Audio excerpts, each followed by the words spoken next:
Yeah, I always feel like a Romeo and Juliet story in Florida would be like being Cuban and bringing home a Democratic guy.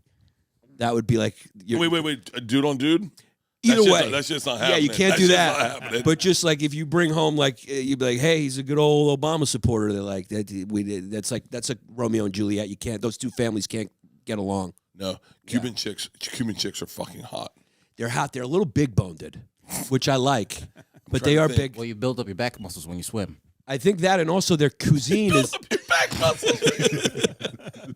Cubans. Also, their cuisine is like there's nothing healthy in the cuisine. It's like all fried. Yeah, just butter, pork, all that shit. Yeah, arroz con pollo, Yeah. picadillo. Yeah, the picadillo is my favorite fucking meal ever, and it's basically just hamburger meat with some olives. Yeah, and it's fucking good. It is. We had a Cuban. All our lunch ladies were all Cuban, so we just ate Cuban food every day in high school. They just made Cuban food. They didn't make like any white people food. It was just Cuban food. So a lot of jamon. Yeah, like jamon and pickles. Ropa vieja, Cuban sandwiches. Always had Cuban sandwich. You can always get a Cuban sandwich. Yeah. But man, I love Cuban food. Yeah. Possibly what's the best, if you had to marry a woman based on her ethnicity, only picking what food you'd eat for the rest of your life, she's going to make that food. Italian. Oh, yeah. I could overlook the stash and the hairy legs for the Italian food. If she could cook a sauce from scratch. Hold on. You said that real quick. Let's think this through. Okay. Because Italian is a good call. Yeah. It is a good call. But hold on.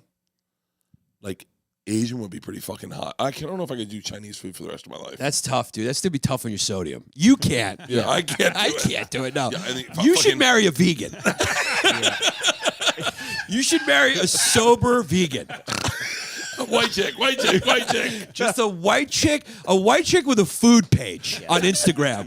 Who's like, this is how you make delicious zucchini linguine with hummus sauce and tahini vinegar. So Indian chick. Indian chick. Indian chick. I don't know if I could do Indian every day. Yeah, I mean, can you imagine? Do you have solid shits ever? I had a shit. The shit I just took. Yeah. Pitch black. I mean, the darkest shit you've ever seen out of anyone. Concerning, like black? No, like pull it over for no reason at all. and so, no, I thought. No, I don't mind him in the house. It came out of his bowl. He just whoop whoop whoop. Cops are just like. And so, but it was still in there, and I was done, but I wasn't really done. One more nugget coming out would have meant I was done, but that nugget was still in there, and I had to wipe and really dig it out. And it took a minute. And I had to go inside and come out to get it out. I think that's a lack of hydration or fiber. Lack of hydration. Oh my God. Yeah. I have not drank any fucking water. I've just been drinking alcohol. Do you drink? Not as much. Very little now. Yeah, very little. I got kids. I don't know. Hold on. I got a kid. Whoa. Yeah. What are we doing? Are we playing a game? Yeah, I know. It's almost. I got kids. Yeah. Do you? You know, they can't see when they're like 10 months old. They can't see past their fucking hands. So if you stand over there and drink, they don't fucking know. That's true. Yeah. You just said that like you just found out I was a communist. Yeah. You're like, whoa, hold up. I didn't know I was here with the enemy. No, it just seems really accusatory the way you said that. The way, yeah, you're like, whoa, you don't drink? I don't drink that much now. I have kids, Bert. I'm a stand-up comedian. Oh, you took it that way. Yeah, of course. No. That's what an alcoholic does. No, I don't drink that much. I have a career, Bert. No, listen. No, well, yeah. I mean, you got one, obviously a great one. No, you know what it is? Your existence is like it's like defiance. What's that? Defiance of like health, defiance of communism. Yeah. You know, your movie, you go over there, you're like fucking fighting Russians. You're like a guy, I feel like, who I met at a Dave Matthews concert. What could have happened? And you were the funnest guy, and then I met you 30 years later, and you were the same fucking dude. You're America. By the way, that makes me feel so good. Yeah, you are. I was telling these guys, I got an immigrant child for the day. Our friend, I'll explain. Our best friends. That needs an explanation. Our best friends are Vietnamese and Chinese. My wife's Chinese, dad's Vietnamese. Their best friends in Vietnam came over, and they brought their child. Yeah, Kevin's his name. I don't think it's his real name, but right.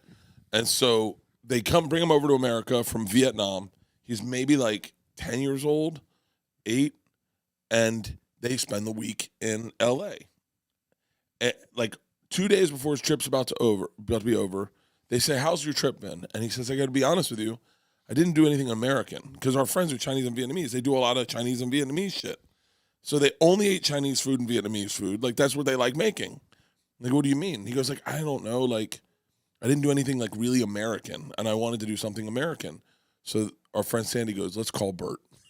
So they call me up, and they go, "Hey, can you show him some American shit?" I was like, fuck yeah. First thing I do is like pick him up. I go, "You have eaten McDonald's?" He goes, "We have McDonald's where I live." And I go, "Okay, In-N-Out Burger." He's like, "What's that?" And I go, "Get ready. Double, animal style with fries." Kid wolfs it fucking down. It happened to be the 4th of July.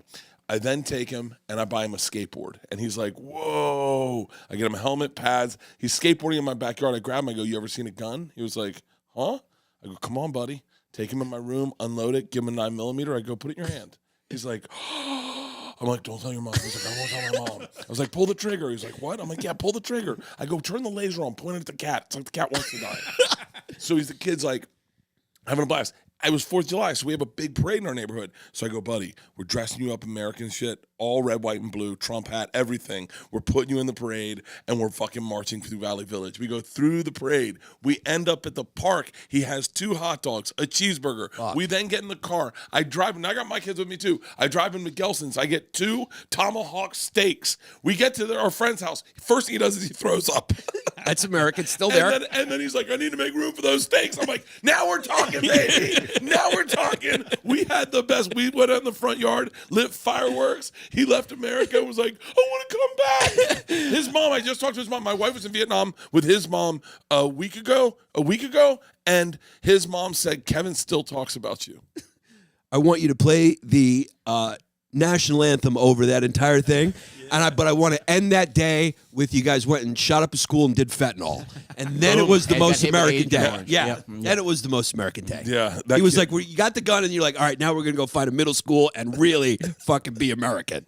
"Buddy, he had a fucking blast, that kid." That's Yeah. amazing. Yeah, it was a fun day. That is a beautiful day. Did you speak to him afterwards? Did you follow up? I haven't talked to him since. 'Cause maybe he tried to sneak in, like, stay. It's tough to have a day like that and then go back and eat like rice. Well, he's got to be. After you have an In-N-Out Burger animal style. We went back to his house with 2 tomahawk steaks, baked potato, mac and cheese, everything, right? And they were making pho. And he was like, and they were like, "We bought steaks?" I go, "These are for Kevin and I." Yeah. Cooked 2 medium rare steaks. I sliced them up nice and thin. And he was just like, and I put rock salt all over it. Yeah. Man, I enjoyed hanging out with that child more than my wife. Well, he kind of, when they said, "Let Bert handle it," it's almost like, I feel like if the aliens came and they said, "All right, we're going to blow you up unless you introduce us to one guy who can explain America to us or show us America." And the first guy I would think of, I'd go Bert Kreischer.